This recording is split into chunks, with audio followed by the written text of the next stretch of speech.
Welcome to The Point of View. This is your favorite current affairs show on television. Here on The Point of View, we focus on the big current affairs stories. Tonight, we're bringing you a special program continuing from where the news ended. Parliament just suspended sitting after it was to consider and debate the report of the Finance Committee on the E-Levy. The committee had voted 13-12 in favor of the committee's report, with the casting vote being done by the chairman of the committee. As we speak, Minority Leader Haruna Idris is addressing the press. We'll cross over to bring you what he's saying, then we'll come back in to analyze what we know so far about Parliament. For further consultation with the Ghanaian people, especially the stakeholders. When we begin the debate, we will expose them the more for you. When you read the report yet to be read, go through the report. You have seen them say that Vodafone and Airtel, how come they didn't mention? They said MTN and Airtel have agreed to reduce it by 0.25%. How come they didn't mention Vodafone? How come they didn't mention the other telcos? And mention only two. And those of you who would be misled by them, their grand deception will fail. I have the technical competence in the telecom sector and in the communication sector. What the telcos are charging is on fees, not transactions. Not transactions, on fees. Therefore, don't go and deceive them that lower your fee charges by 0.25%, and that operates as what you have introduced at 1.75%. The 1.75% is on transactions, not fees. MTN does not charge on transactions. Tigo does not charge on transactions. No telco charges on transactions. They have what we call P2P, person to person. If you send 5,000, they took 1% of 10 cedi on that amount, not the transaction. And for those of you who don't understand the sector, just take a minute and get educated. Your auntie is in New York or London. She decides to send you $200. That operates as 1,200 Ghana cedis. You have given 800,000 of that Ghana cedis to him. He has given 800 to him. He has given 400 to her. She has given 200 to her. That money will be charged from 1,200 to 800 to 600 to 400. That is multiplicity and duplication. Nothing more. This is what we are saying. They should come and we'll educate them on what to do properly. Let anybody give me a superior argument. So your 1,200 becomes 1,800. Yet it is charged at every other level. From the 800 you remitted, 1.7%, 600, 1.75%, 400, 1.75%, 200, 200, 1.75%. So when we were arguing earlier, the telecos charge 1% on fees, not transactions. Let nobody deceive the people of Ghana that they understand the telecom sector better than we do. So what they have done, I will lead the debate on the floor, is only to make one or two of the telecom companies richer. Because from fees, they will just move on to what? Transactions. And no longer even declare that to the state. After all, they had difficulty even charging the fees. That is why they limited it to threshold. 5,000 to 10,000. Below a certain number, there was no charge. That is why I say that technically this bill is incompetent, and therefore they must consult well. So those of you who didn't understand some of the things we said in the past, simply, so today, or the minority, we have to coin a song, runaway majority. So the runaway majority is down. God bless. Thank you very much.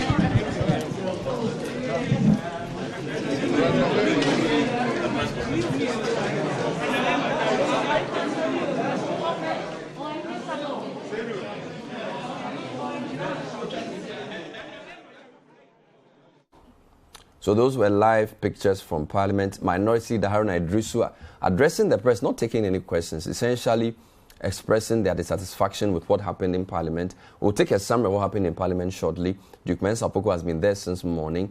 Parliament had sat, looked at many issues, considered many loans, and was to debate the committee report on the E-Levy. The committee had voted by a narrow margin of 13-12 to approve the E-Levy. But this was to have been brought to Parliament for a debate and possible voting. The minority had already told us they were going to vote against the E-Levy. Haruna Idris, himself a former communication minister, speaking to the press. They will go to Duke shortly. But tonight as well, now that we've seen the form that the bill will take, and we will show you what the Finance Committee's report is. We'll speak to two interested groups on what this could actually mean. So the Chamber of Telecommunications is headed by Engineer Kenneth Ashigbe. He will give us some insights into what they know so far. They issued a statement on Friday giving some insight into what telcos will do. Later on, we'll also speak to the Momo operators who have indicated they may strike later this week in relation to what's happening. So it's a live show, it's a packed show. Let me greet Engineer Kenneth Ashigbe tonight before I go back to Parliament. Dr. Ashigbe, good evening. Thanks for joining us on The Point of View. Good evening, Bernard. How are you? Fine, thank you. I'm sure you and your stakeholders in the sector have been following proceedings in Parliament rather closely, which just came to an end with Haruna's press conference. What have you made so far of what's been going on in Parliament? It's also been, so I just follow a bit on it on your terms, and I drove home to come and do this interview, so I did not really follow what, but apart from just get a bit of the press conference that had ended, and so I don't know in detail. I know there was a 13-12 vote to pass the bill as presented from the committee level to the floor. That's basically what I do. I would have wished that we would have had a lot more of a technical conversation around this issue than just the partisan one. All right, Ken. So obviously for telcos, certainty is an important thing. The fact that this has taken this long will not necessarily be the best for members of your chamber, I guess. The fact that they are not too sure whether this will be passed or not, they are not too sure in what form it will be passed and what percentage will be passed. It must be concerning to the telecommunication companies. The interesting thing is this is not the telecommunications, the electronic money issuers that are concerned with this. And the issue of certainty when it comes to taxation and the issue of predictability when it comes to taxation, it's really a major one.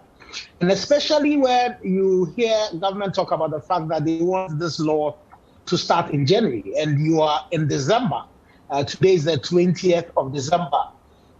Traditionally in the telecommunication industry, December is a period of freeze where you don't want to make any changes to your networks, and so you find out that most of the vendors take time off. And now you have a situation where you basically have 10 days, how many days, more days for us to get into next year. You're not too sure the shape and form this is going to take.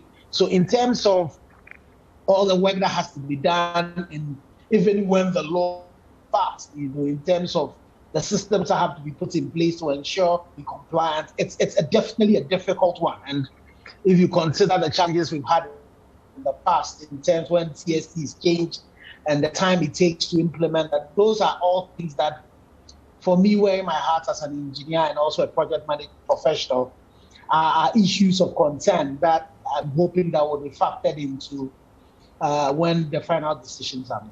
I'll come back to you on the statement you issued on the 15th, but I'm going back to Parliament, if you permit me. Alexander Penyo-Markin is the MP for Efutu and also the Deputy Majority Leader. He's addressing the press conference after Parliament suspended sitting. Let's hear what he's saying live. For more work to be done.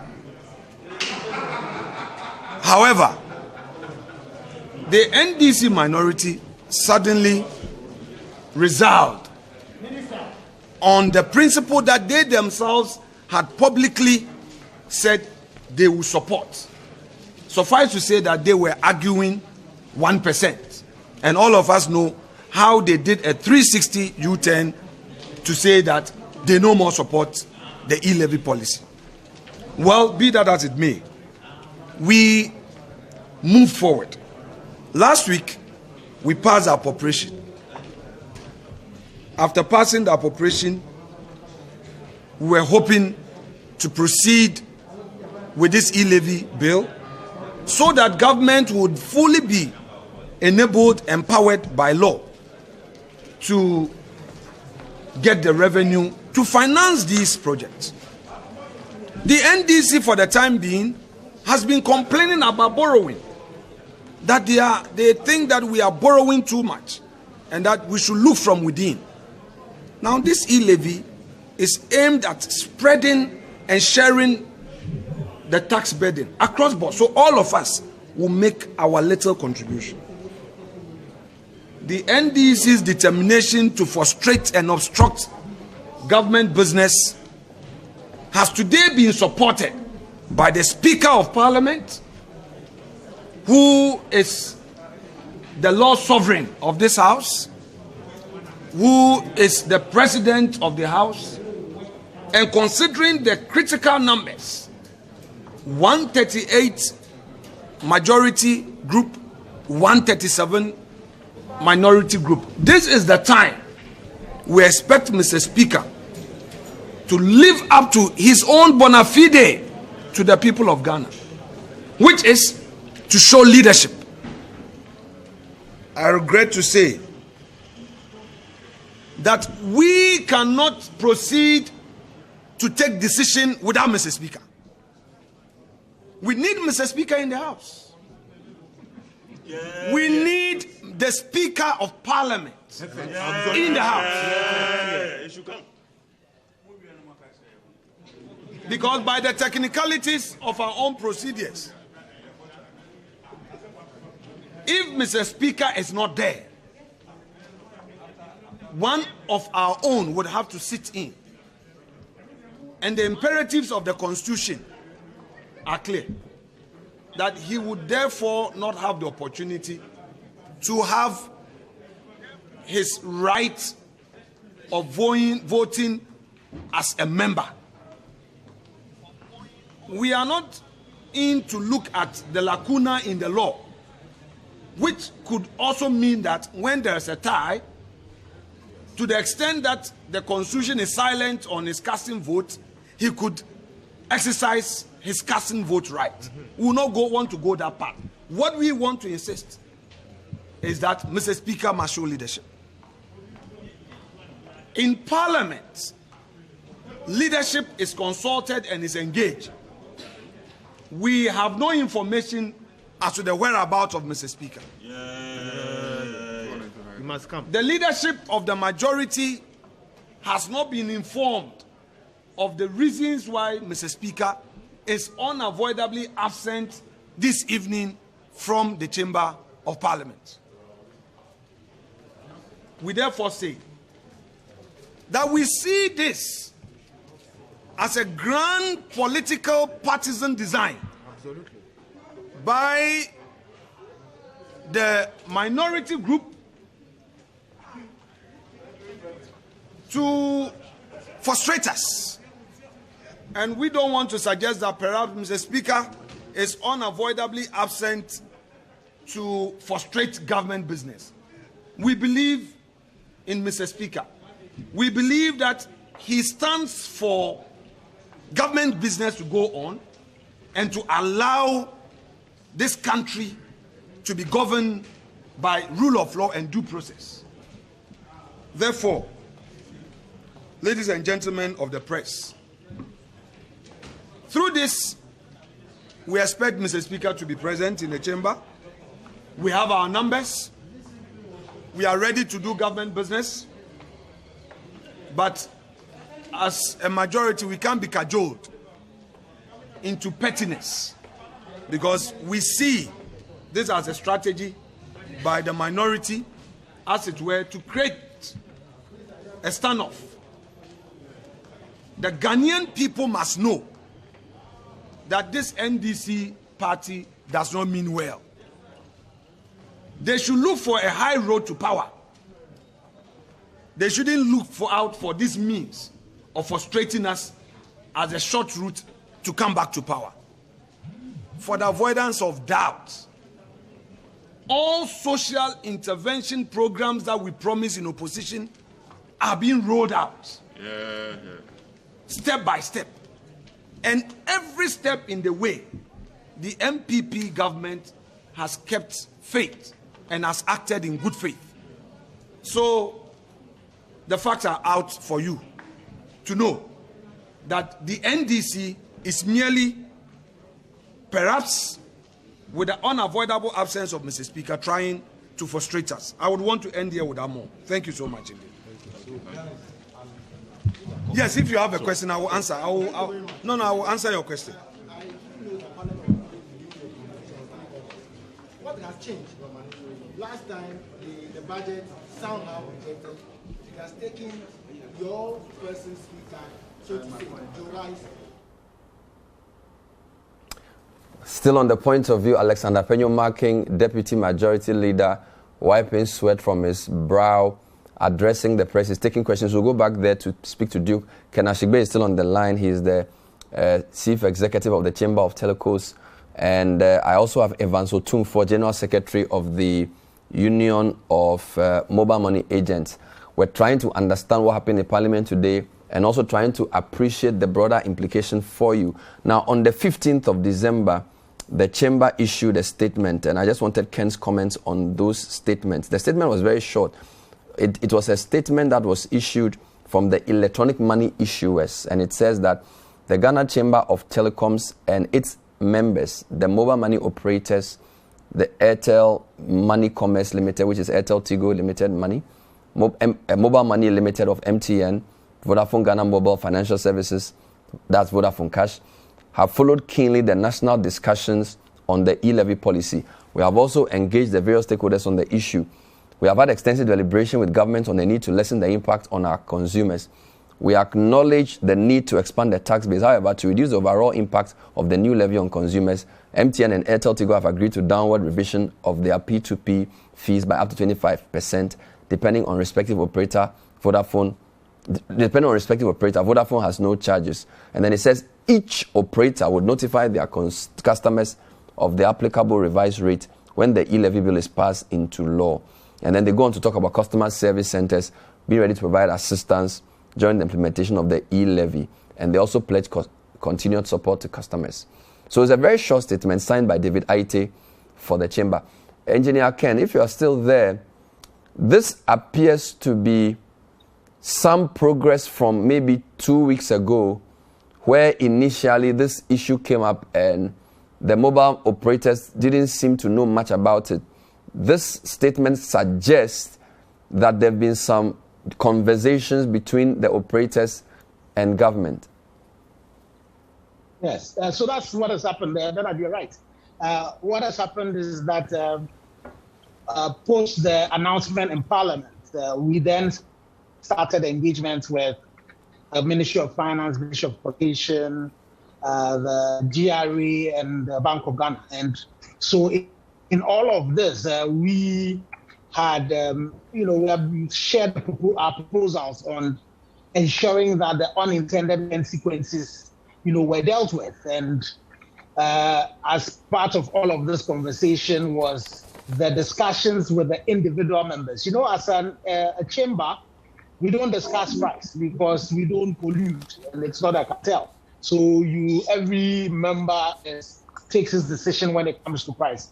But so in this particular situation, the conversations definitely for Vodafone that does not have a charge, then in terms of being able to mitigate the effect on consumers, they were not spoken to, but Airtel, Tigo, and MTN, who have charges, conversations were had, and they agreed for a downward review by 25%.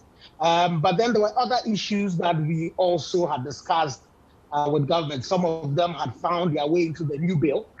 Some of them were about the fact that even merchant payments should completely, be exempted. We noticed in the bill that they talk about specified merchant payments that were going to be exempted. We had also in our paper, we're talking about the rates, being high and the fact that it needed to come down. But, I'm not too sure that has reflected in the bill. So there are several proposals that we had made that we thought that would deal with the unintended consequences so far as this tax was concerned. Because if you look throughout Africa, all the places that it happened, the recent study, the latest one by GSMA, was as recent as September, the Tanzania example, where the effect had been that the revenues that were targeted did not come, and then it also had some impact on the market. So in our engagement with government, that was our focus. And so this particular downward revision was also targeted at the customer to ensure that we did not have, we were able to mitigate the impact that we thought that the rate could have. So for my understanding of the release, the companies have agreed to a downward revision of their person-to-person transfer fees by up to 25%. Where Yes. person-to-person transfer fees means what? So if you look into the bill, it talks about, so if I send money to you, for example, if I send 200 CDs to you, currently Tigo will charge a 1% on that. MTN, will also charge a 1% on that. So it is that particular charge on which the tax is incident that there's been a 5%, 25% downward review. So it means that you charge 0.75 Yes. instead of the 1% on the person-to-person transfer. Those two companies. Yes. Vodafone is actually Yes. actually free for now. Exactly. I see. So that's exactly what is going to happen. And then, but you know that beyond that, if you come to some of the merchant payments and all of that, some of them, the fees are even lower, than the 1%. So, but it's especially on the person-to-person transfer that had a 1%, because if you then, slap the 1.75, then it becomes 2.75 on that particular transfer. Did you get any indication that government would reduce the 1.75 they were proposing for the levy to a lower number? We had pushed that, but in the meetings that we had, that indication we did not get. It didn't look as if it was going to happen. And then when we saw the draft as well, we still were seeing 1.75 in the draft bill. So, at least from where you sit, the form in which you saw the levy, it was 1.75, but the haircut that some of your members agreed to take, would it be reflected in the law, or this is purely their own marketing strategies, yes. therefore it will not be in the law? No, because you see, it's not a regulatory action. You know that in Ghana we don't have price controls, so yes, so there was conversation with government, but these are decisions that have been taken by these operators, and it's targeted at their customers, because at the end of the day, it's the customers that keep the business going. So if there's an effect that, rolls back all the work that has been done, it's going to come from the customers. So the target of this was to the customers, and it has nothing to do with, it's not, you won't find it anywhere in the law. Just before you go finally, what was it about agents? Because I know the mobile money agents are not happy, and they've said that they will demonstrate on Thursday. Are you saying that in your deliberations with government, you managed to get them to exclude agent fees or agent commissions from the levy? Yes, so in terms, those were one of the conversations that we are taking to the table, because we're talking about the fact that a bulk of the transactions, sometimes it could go as far as 65%, of the transactions are not revenue generating as we speak. Currently, a lot of the agent to agent, the agent to merchant, some of these bulk transfers do not attract a fee. If you look at some of these, the loan products that are done, those transactions that happen there, you are able to do all of those things because all of those do not attract a fee. And if you look at the text of the draft bill, it talks about those being exempt. And so those were some of the things that were in our petitions to government that we've seen reflect in the bill that has been sent to Parliament. Thank you, Engineer Dr. Ken Ashigbe. We appreciate your time. This is The Point of View. We're bringing you live coverage of the debate and the possible approval or rejection of the E-Levy. It has gone through the Finance Committee. It narrowly went through by a 13 to 12 vote. Indeed, all 12 members of the minority voted against it in that committee. The 12 members of the majority voted for it, and the chairman of the committee, Kukwa Jimamenu, used the casting vote to get it through. Now it has gotten to plenary, and there's been a suspension of the sitting. The majority is alleging that the speaker has absented himself hampering their numbers, because once the speaker absents himself, the first or second deputy speaker, who is from the majority side, will sit in the chair. And once they are in the chair, they cannot vote. And that brings the number of possible votes to 137, which then defeats the motion to pass the E-Levy. The minority have also had a press conference, and they've also accused the majority of running away. We'll take a short break. When we come back, we'll go to Parliament to bring you the latest from there. And then later on, I'll be speaking to the mobile money agents of Ghana. They are threatening to strike on Thursday if the E-Levy is not withdrawn. This is The Point of View. We're live. Stay with us. Welcome back to The Point of View. We're live tonight looking at the E-Levy's trajectory in Parliament. Earlier today, the Finance Committee approved it narrowly by 13-12. And Kweku Kwating, who is the chairman of that committee, gave the casting vote. The matter was sent to the plenary. Deliberations have been going on. The two sides could not conclude. The sitting was suspended when the second deputy speaker was in the chair. Haruna Idrisu addressed the press. We brought you excerpts of that press briefing. Alex Afenyo-Markin also addressed the press. Accusations being traded. We'll cross over to Duke Mensah-Poku later on to summarize what's happened so far for us and tell us what to expect tomorrow. So as we speak, the E-Levy has not yet been passed by Parliament, because after the committee's approval, the plenary has to sit to deliberate and vote, and that's yet to fully finish. But the Mobile Money Agents Association of Ghana are not happy.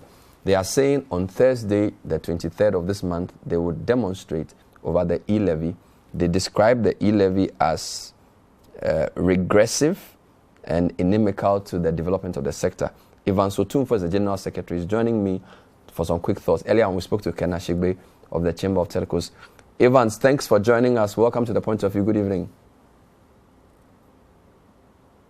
Hello, Evans.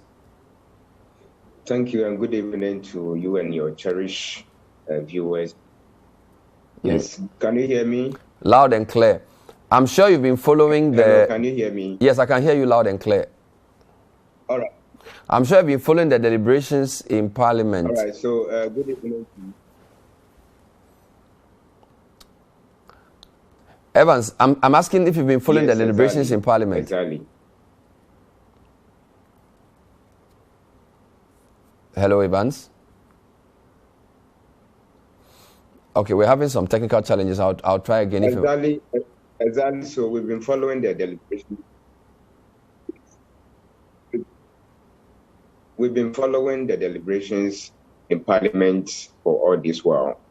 And let me say a very good evening to you and your cherished viewers, and thanks for having me on your program tonight. We've been following the proceedings in Parliament so far, and I mean, we could only say that so far, so good. But the most important thing is the final fate of the E-Levy. And so for us, we are hoping that at the end of the day, the E-Levy will have to, be suspended. So that is what we are hoping for. But as we speak now, we are still, following proceedings in Parliament, and we are very hopeful that, at the end of the day, government will actually come to terms as to the reason why the levy should actually, be put somewhere for now. Okay, we just spoke to Engineer Ken Ashigbe from the Chamber of Telcos, and from what we heard, the government has engaged the telcos. They've agreed to reduce the peer-to-peer charge by at least 25%. Have the agents been involved in this conversation at all? Have you spoken to government in this period at all?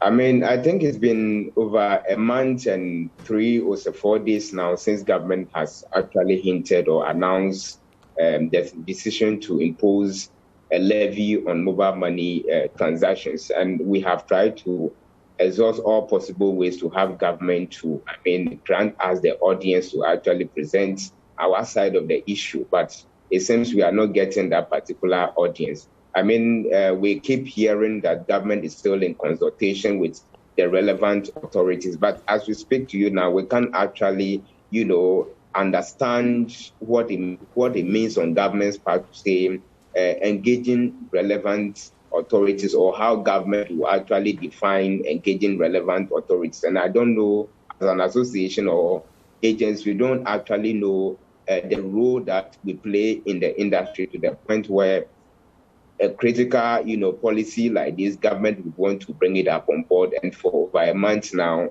I mean, government has not really seen the need to engage as who will actually be the end implementers of, whatever policy that government intends to introduce. So I can only say that for now, we have not received any engagement from whatsoever relevant policy makers as regards the E-Levy and then as regards our operations as mobile money agents.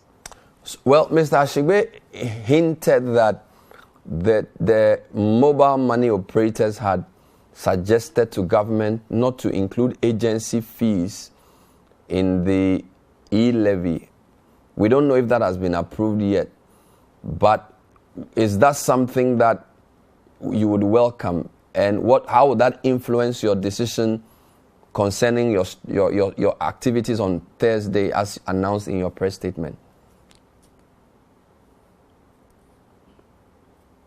All right. So, I mean, we as an association, we have, a zero tolerance for the E-Levy. I mean, be it, the levy on the merchant point or on the subscriber point. All that we are saying is that government should actually, scrap the 1.75 levy of, our operations or of our customers, because we believe that, where we have gotten to, there's so much burden on the customer already. Customers are already complaining about the existing arrangement. And so in the face of all these complaints, and government will still want to, take that tangent, it is not really going to be healthy for the future of our business as mobile money agents, and also for the future of the industry. And these are some of the reasons why we are only asking government to actually understand, the substantives in the issues that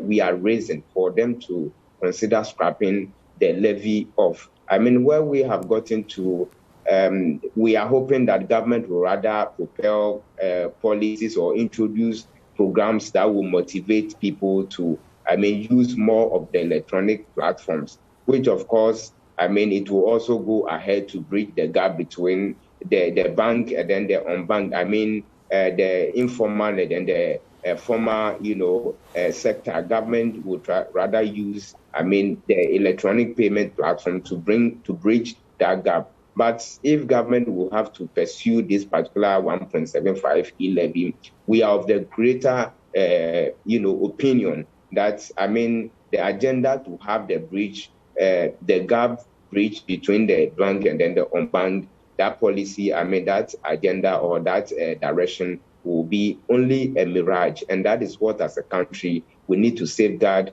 against. Apart from we complaining about the future of our businesses, other African countries, they are trying to make sure that their economies are digitized. And how do they do that? It is only possible when such economies try to bring up, subsidized ways or reduce the cost in transacting business using the electronic platform. And Ghana cannot afford to, bear the consequences should we keep on pursuing some of these, agenda or some of these policies. The consequences that it will bring on us as a country, in fact, we cannot, pay the prices. We don't want to get to the point where customers or Ghanaians will consider going back to the cash system. And that is what every day we are all preaching against. And so based on some of these, instances, we are only asking government to pay attention to the consequences that lies ahead of us if we should pass the 1.75% levy. And then come to terms with it and then consider scrapping the levy off. All right, Evans. So how many mobile money agents do we have operating in the country? And what do you plan to do on Thursday?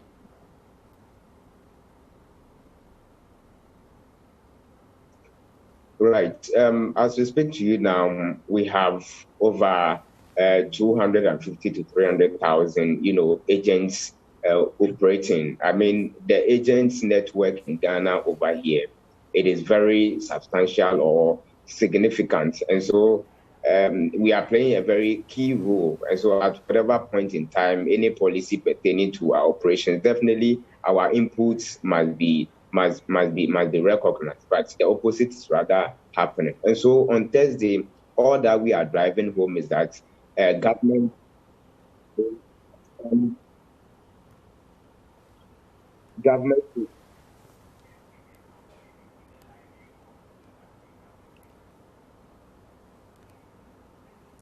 Evans, we're having challenges hearing you. We apologize for that. If you can just wrap up your point, please.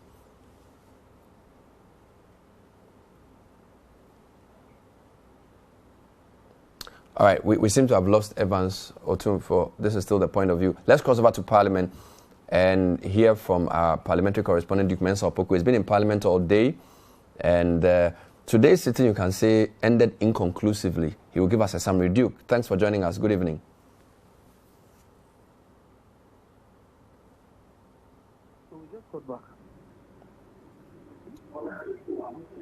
Duke, hello, good evening. Yeah, hello, good evening, Bernard. So the press conferences are over. What's the summary of what happened today in Parliament? Well, so in summary, I can say that the heat and the contention over the E-Levy is still on. It's still very much on because the House has still not taken a decision. Just before the second deputy speaker and proceedings on the floor of Parliament, there was a contention over if the E-Levy, the electronic transfer bill, should be taken under certificate of urgency. That is the matter that brought some form of was a matter of contention on the floor of the House before the second deputy speaker, who was the one presiding, indicated and decided that the House should be adjourned for an hour. And it was during this break for an hour that both caucuses held press briefings with the minority indicating that the House should immediately, that is the majority should immediately withdraw the E-Levy because they are not going to support it, and they know clearly that the majority does not have the numbers because after the speaker is not in his chair, and technically when it comes to a vote, the two deputy speakers who have decided to do business with the majority group, they cannot vote because they will be in the chair. The majority then came to respond to this by indicating that for them the speaker is deliberately sabotaging, or the speaker is deliberately deciding to sabotage government business because as we speak, the speaker is on December, and according to them, the speaker is unavoidably absent. So that is what is currently going on. After the one hour of session, the House is back in session, and the debate is actually currently going on now as to whether there should be a decision, there should be a vote. There should be a vote on whether this E-Levy should be taken under a certificate of urgency or not. So briefly, that is what has been happening. Still, the House is very divided. The temperature, I must say, is rising. It's very hard among both caucuses. The leaders at this moment, at this point in time, are not speaking. The majority wants the speaker to come back into the chair so that they can proceed. But and according to what they indicated at their press briefing, the speaker is nowhere to play. But they are using the speaker of sabotage and trying to. So Duke, who is in the chair as they debate? Who is in the chair now? I agree that you are right on all fours. And during the break, I chanced upon a meeting where the majority members actually having a discussion among themselves as to what happened. So as I speak, the first deputy speaker, who is in the chair now. But if there's going to be any vote, which is the situation that the majority wants to avoid, they want Speaker going back on the chair so that they can harness all the votes available to them should this come to a vote.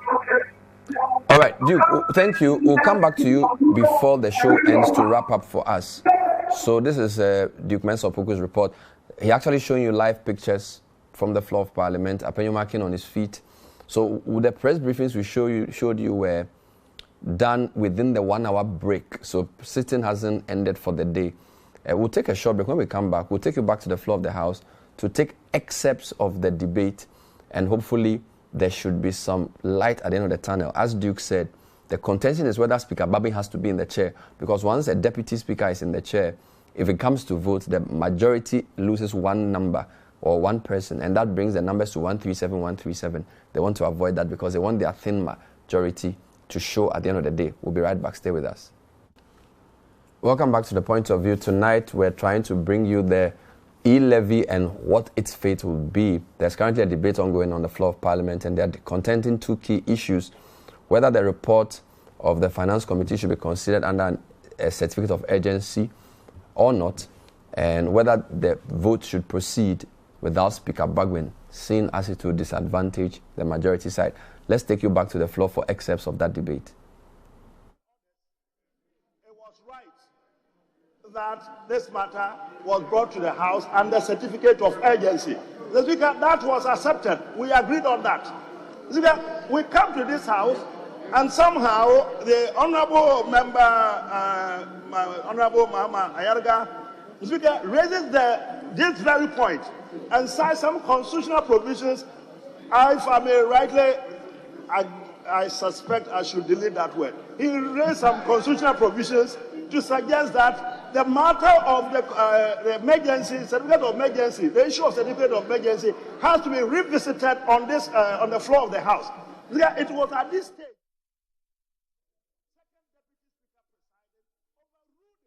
and said that by the constitutional provisions that we had read, which were the same provisions we read at the committee stage anyway, by those provisions, that matter had already been settled. It doesn't have to be settled again on the floor of this House. You overruled it. And so, consequently, went on to 63. It was having gone to 63 that the matter then came out about the division. Mr. Speaker, I suspect that that is the point that your good self is now raising, that having then dealt with the question of certificate of urgency, the matter of 63, motion number 63, which is the 81, Mr. Speaker, is obtuse, it's inconsequential, it doesn't arise. And the reason being this: having agreed that indeed by its nature, very nature, certificate of urgency means that we go through the whole procedure today. Now, if what the argument is suggested on the other side is anything to go by, it means that we have to do it 3-4 days or whatever. That goes against the grain of the certificate of urgency. The point you are making, and for me, rightly so, Mr. Speaker, is that having done that, there is no need to have actually triggered the motion number 63, which is standing order 81. That is the point you made. Mr. Speaker, constitutionally you are correct. The matter does not arise. We do not need to revisit it. We now have to go to what is listed on the other paper and then start this whole proceedings, kick it into proper motion, devoid of this deviating procedural motion. Mr. Speaker, you are right. We move on from there. Thank you very much, Mr. Speaker. Yes.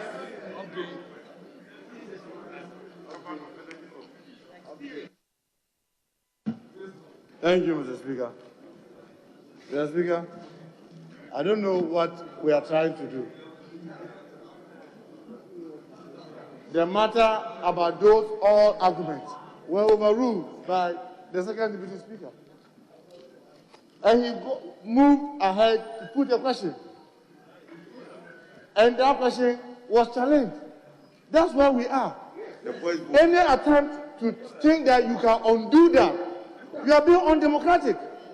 And you want to set aside our rules and operate ruleless. Because, Mr. Speaker, this other paper, in the morning, my colleague, Honorable Ahmed Banda, challenged that we didn't have a business committee to even determine this. Who did it? It's a majority. It was majority who did that. And they assembled it the way they did. So if today you are having the consequences of your own actions that you have gone to line up motions, who are you blaming? Mr. Speaker, a question was put. We call for a division. That's where we are. And so far as we are concerned, that's where we have to move from. If it is lost, then you move to the next stage.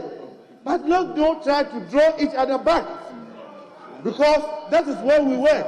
The second deputy speaker had made his rulings, and he put out the question, and the question was challenged. That is where we are, Mr. Speaker. I humbly call upon you, Mr. Speaker, to continue where the second deputy speaker had gotten to, where we had called for division. Let the division be done, and then it will determine what will happen next. But Mr. Speaker, any attempt to sidestep this rule or the procedure where we got to will mean that we want to eat our cake and have it. If when the vote was put and it was adopted, you will not be coming back to it. So don't try to set aside what has already been started. It is only fair that keep the harmony in the house so that we play according to the rules. Simply call for the division and let's proceed. Thank you, Mr. Speaker. Honorable Deputy Attorney, I want to hear you, and I'll be grateful if you address me on having admitted that the matter. I want Honorable Deputy Attorney General to address me on having admitted or agreed that the matter be taken under a certificate of agency. Was it still appropriate to go for order 81 that you abridged the time? I just wanted to listen. I just want to listen to the lawyers. You have spoken. I just want to listen to the lawyers.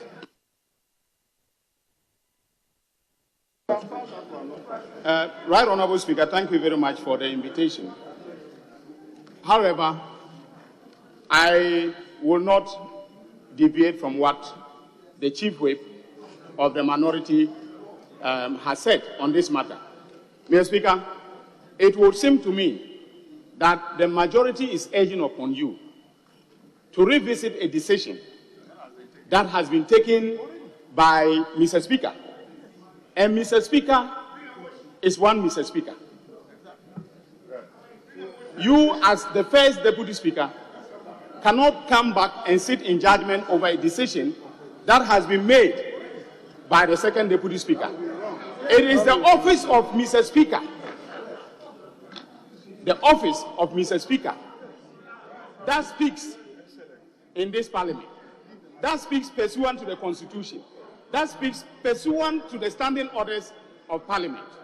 And so, Mr. Speaker, it is not as if we are in a situation where a High Court judge is presiding and is being invited. So those were excerpts from Parliament. We'll continue this broadcast on Facebook. Those of you watching on social media, the coverage of the proceedings continues. Dominic Ayine on his feet, arguing in relation to whether or not the E-Levy report from the Finance Committee should be considered under a certificate of agency. And of course, those of you watching on television, we are going to start with the business dashboard. So let me go back to Duke briefly. So Duke, just to be clear, this debate is essentially deciding on whether this bill or this law should be passed on a certificate of agency or not. Is that what they're arguing about? Yes, precisely so. Precisely so. And this debate started about two hours ago, before the House went on a break for over an hour. And it was the Honorable Muhammad Ayauga who raised fundamental questions about whether this bill should be under a certificate of agency or not, because according to him, when the bill was being referred to the Finance Committee, there was no express directive from the Speaker that in considering the bill for report back to plenary, the Finance Committee should also take it upon themselves as part of their work to determine whether this should be determined under a certificate of agency or not, and that it was the Finance Committee, based on their own volition, not based on the directive from the Speaker, that decided to do that work and then went ahead to determine it by a majority decision.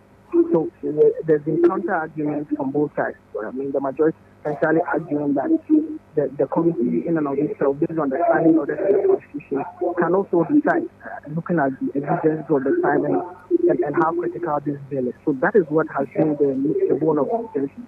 Before the House went on break, the second deputy speaker, who at that material point put the question for it to be taken on a voice vote.